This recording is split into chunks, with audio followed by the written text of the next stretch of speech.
এখানে সুনির্দিষ্ট কোন গোষ্ঠীর পারপাস সাফ করার জন্য ডাকসু রাকসু চাকসু চাকসু বানচালের চক্রান্ত কেউ যদি করে ছাত্র সমাজ তা প্রতিরোধ করবে ইনশাআল্লাহ।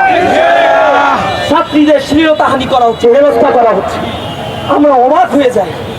এই যে ছাত্রী ঢাকা বিশ্ববিদ্যালয় এতদিন বলতো ঢাকা বিশ্ববিদ্যালয়ে ছাত্র শিবির ছাত্রীদের প্রমোট করে না, যখন ডাকসু ইলেকশনে প্যানেল দিল তাদের ছবিগুলোকে বিকৃত করলো তারা।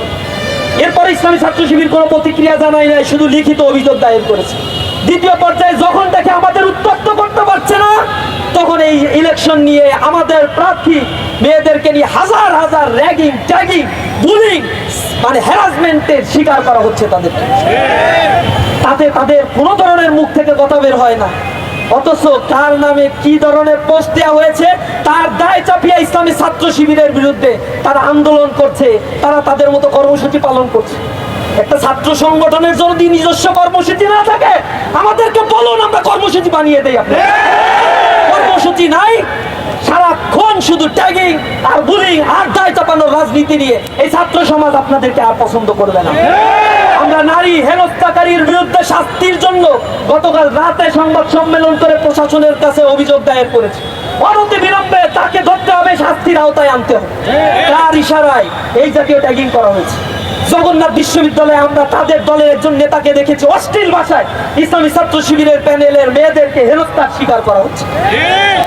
চট্টগ্রাম বিশ্ববিদ্যালয় সেখানে স্থানীয় সন্ত্রাসীরা ছাত্রদের উপরে হামলা করেছে, প্রশাসন নির্লিপ্ত।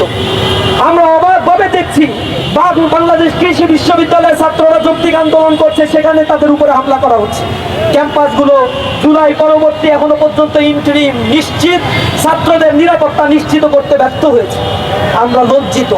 আমরা ক্যাম্পাসে ছাত্রদের অধিকার ফিরে আসার জন্য ছাত্র বান্ধব কর্মসূচিতে বিশ্বাসী।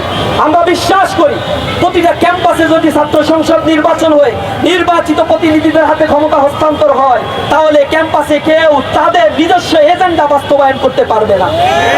আমরা উদ্বেগের সাথে বলছি, 1990 সালের পরে একটা দল 10 বছর ক্ষমতায় ছিল, কিন্তু 10 বছরের মধ্যে একটা ক্যাম্পাসে তারা ছাত্র সংসদ নির্বাচন দেয় নাই।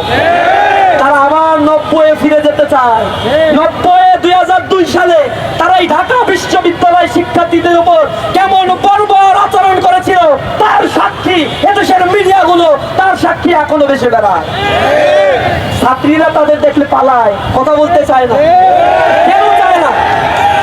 এটা নিজেদের কাছে একটু প্রশ্ন করো, কেমন দানবে পরিণত হয়েছে তোমরা।